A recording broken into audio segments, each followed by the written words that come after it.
शिवसेना उद्धव बाळासाहेब ठाकरे पक्षाच्या वतीने महावितरण कार्यालयाच्या गलथन कारभाराच्या विरोधात नगर शहर शिवसेनाच्या वतीने काही दिवसांपूर्वी आंदोलन करण्यात आले होते. त्यानंतर महावितरणाच्या वतीने विविध समस्यांचा अभ्यास करून आज शिवसेना पदाधिकाऱ्यांनी बैठक आयोजित केली. यावेळी विधानसभा संपर्क प्रमुख विलास घोगरे, शहर प्रमुख संभाजी कदम, माजी महापौर भगवान फुलसौंदर, नगरसेवक बाळासाहेब बोराटे, योगीराज घाडे, सचिन शिंदे, संतोष गेन्नप्पा, अमोल येवले, परेश लोखंडे, संग्राम कोतकर, हर्षवर्धन कोतकर, डॉक्टर श्रीकांत चेमटे, गौरव ढोणे, जेम्स अल्हाट, प्रताप गडाख, मुन्ना भिंगारदिवे आदी पदाधिकारी उपस्थित होते. यावेळी महावितरणाचे अधीक्षक अभियंता म्हणाले, मागील आंदोलनाच्या वेळी तुम्ही ज्या समस्या अडचणी सांगितल्या होत्या त्याबाबत आमच्या अधिकाऱ्यांनी प्रत्यक्ष जाऊन पाहणी केली आहे. तसेच ज्या काही समस्या आहेत त्या लवकरच दूर केल्या जातील असे त्यांनी सांगितले. यावेळी शहर प्रमुख संभाजी कदम म्हणाले, मिरवणूक मार्गावरील विद्युत वाहिनीसाठी 7 कोटी रुपयांचे काम झाले. ते सर्व काम निकृष्ट दर्जाचे झाले आहेत. झालेल्या कामाची महावितरणाने प्रत्यक्ष पाहणी करून ठेकेदारांवर कारवाई करावी असे ते म्हणाले. तसेच आगरकर माळा, गणेश नगर, शंकरबाबा मठ, केडगाव, शाहूनगर, एकनाथ नगर आदी ठिकाणी नवीन डीपी बसवण्यात यावी अशी मागणी त्यांनी केली. तसेच भिंगार, केडगाव, अंबिकानगरमध्ये सुद्धा सातत्याने विद्युत पुरवठा खंडित होतो, त्यावरही उपाययोजना करण्यात यावी. नागरिकांना वीज बिल वेळेवर देण्यात यावी आदी समस्या महावितरणाकडे त्यांनी सांगितल्या. यावेळी भगवान फुलसौंदर म्हणाले, सध्या सोलार सिस्टीम घेण्याकडे नागरिकांचा कल दिसून येतो, परंतु महावितरणकडून त्याबाबत कुठल्याही प्रकारचे सहकार्य केले जात नसल्याची खंत त्यांनी व्यक्त केली. नगरसेवक बाळासाहेब बोराटे म्हणाले, महावितरणाचे कर्मचारी एखाद्या भागामध्ये डीपी बसवत असताना स्थानिक नागरिक, मनपा प्रशासन, नगरसेवक यांना विश्वासात न घेता काम करून मोकळे होतात. बऱ्याच ठिकाणी विजेचे खांब हे रस्त्याच्या मध्यभागी आहेत, त्यामुळे वाहतुकीस अडथळा निर्माण होतो. आज शिवसेनेच्या वतीने जे 8 दिवसा पहिले आम्ही आंदोलन केलं होतं त्याच्या संदर्भात विविध विषयांच्या संदर्भात आज बैठक त्या ठिकाणी पवार साहेबांनी जे महानगरपालिका महावितरणची एसी आहे ते असतील, चव्हाण साहेब असतील, आमचे शिवसेनेचे सगळेच पदाधिकारी, मुंबईहून आलेले आमचे विधानसभा संपर्क प्रमुख घोगरे साहेब यांच्या उपस्थितीत आता पार पडली. आणि नगर शहरातील ज्या डीपींचा विषय आहे, काटी गल्ली असन, कोट गल्ली असन, त्याचबरोबर बंगाल चौकी असेल, त्याच्यानंतर कल्याण रोडमध्ये शंकरबाबा मठ येथे नवीन डीपी प्रस्तावित करणं असेल, केडगाव, शाहूनगर आणि अंबिकानगर, एकनाथ नगर इथेही डीपी प्रस्तावित करण्याबाबतीत आम्ही त्यांना त्या ठिकाणी सूचना दिलेल्या आहेत.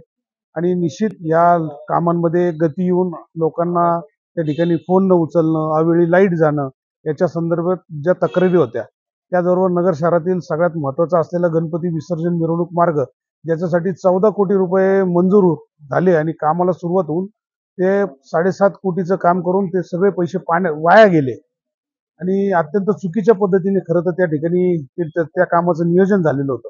आणि म्हणून त्यांनी परत एकदा त्या उरलेल्या कामाची पाहणी करावी, ते काम प्रस्तावित करावं. आणि ज्या लाईटचे पोल आहेत जे मिरवणूक मार्गामध्ये मध्ये येतात आणि सातत्याने त्या भागातील मिरवणुका या नगर शहरात सातत्याने चालू असतात, त्याच्यामध्ये त्या लोकांना, नागरिकांना देखील त्रास होतो. कारण की ज्या वेळेस मिरवणूक मार्गामध्ये लाईट बंद करणं आणि मग ती मिरवणूक पुढे गेल्यानंतर त्या भागातील लोकांचा सप्लाय चालू करणं, याच्यातून देखील मोठा रोष त्या ठिकाणी नगरकरांचा त्या ठिकाणी पाहायला मिळतो. आणि म्हणून वेगवेगळ्या जे विषय होते त्याच्यामध्ये लवकरात लवकर सुटका करून नगरकरांना MSEBच्या माध्यमातून एक वेगळ्या पद्धतीचं रिलीफ शिवसेनेच्या माध्यमातून उद्याच्या काळात मिळणार आहे. काही दिवसापूर्वी शहर शिवसेनेच्या वतीने आंदोलन झाले होते आणि त्या आंदोलनात एसी पवार साहेब यांनी आम्हाला आजची वेळ दिली होती की आज मीटिंग घेऊ. त्यात वेगवेगळे विषय होते. मोहरम आणि गणपती मार्गावरील जे अंतर्गत विद्युत प्रवाह लाईन आहेत त्या टाकण्याबाबत ते 14 कोटी रुपये आले होते, त्याच्या संदर्भात एक विषय झाला. लोकांची जे बिलं वाढून येतात की महिन्याला बिलं येत नाही, त्याच्यामुळे लोकांना, सर्वसामान्य जनतेला भुर्दंड बसतो, त्याबाबत एक चर्चा झाली.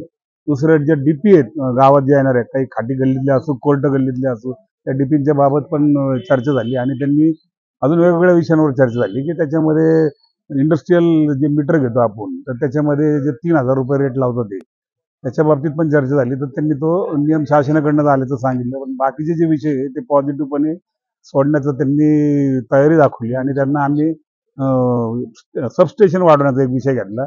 तो जो सध्या केडगाव आणि नालेगाव याच ठिकाणावरून पूर्ण शहराला वीज वितरण होते. तर त्याच्यात एक एक्स्ट्रा सबस्टेशन असं तर त्यांनी सांगितलं की भाऊ याच्यावर ते मंजूर आहे आणि येत्या काळातच आम्ही जागा बघतोय सबस्टेशनसाठी आणि ती जागा आम्हाला उपलब्ध झाल्यास आम्ही त्या ठिकाणी मोठं सबस्टेशन उभारू असं यांनी पवार साहेबांनी सांगितली. प्रामाणिकपणाने पॉझिटिव्ह अशी त्यांनी चर्चा झाली आणि महत्वाचा जो दरवाढीचा विषय शहरातला बिल वाढून येतं लोकांना त्याच्यामध्ये 100 युनिट नंतर जो रेट वाढतो 150 युनिट नंतर जो रेट वाढतो तर बिल न आल्यामुळे हे रेट वाढत जातो आणि त्याच्यामुळे ते लोकांना भुर्दंड सहन करावा लागतो. यांनी दरवाढ केलेली आहे 17% जवळ दरवाढ केलेली आहे ती शासनाकडनं आलेली त्यांना त्याच्यामुळे त्यांनी ते त्या विषयावर बोलणं थोडंसं टाळलंय. पण आता ते येत्या काळात अजून थोडंसं त्याच्यावर तीव्र आंदोलन करू कारण ते शासनाच्या विरुद्ध भांडावं लागणार आहे. वीज दरवाढ जी केलेली आहे शासनाच्या विरुद्ध भांडावं लागणार आहे.